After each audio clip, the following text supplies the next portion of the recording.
Ang dami mo na palang perang naipon.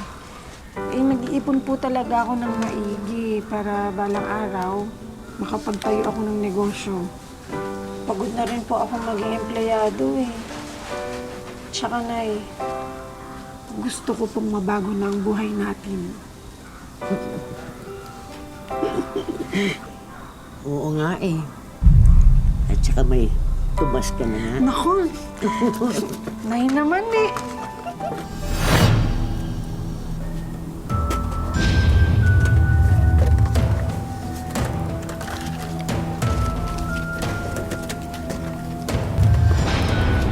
Ginagawa mo?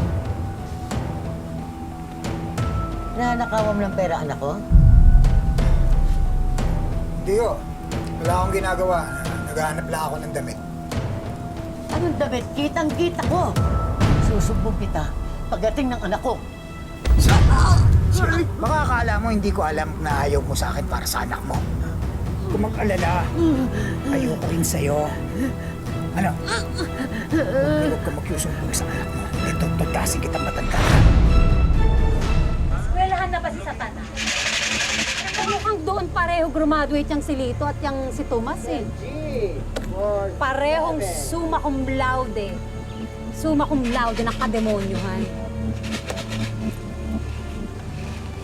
Hindi ko alam kung anong gagawin ko, Georgie. Alam mo ba, wala pang isang buwan si Tomas sa akin. Nagpakita na ng tunay na kulay niya.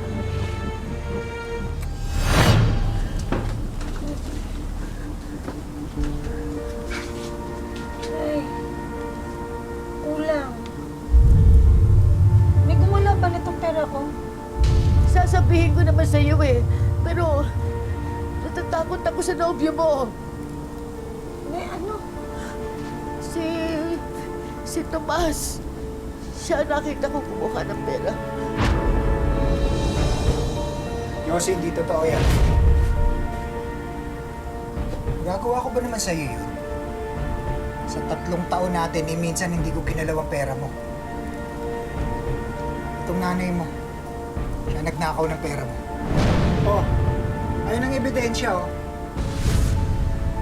Oh, kanina, nakita ko, nagbibingo. Anak, hindi! Sinungaling ka! Eh, saan kayo kumuha ng perang pansugal? Si Bertie kaya ang nagbayad doon?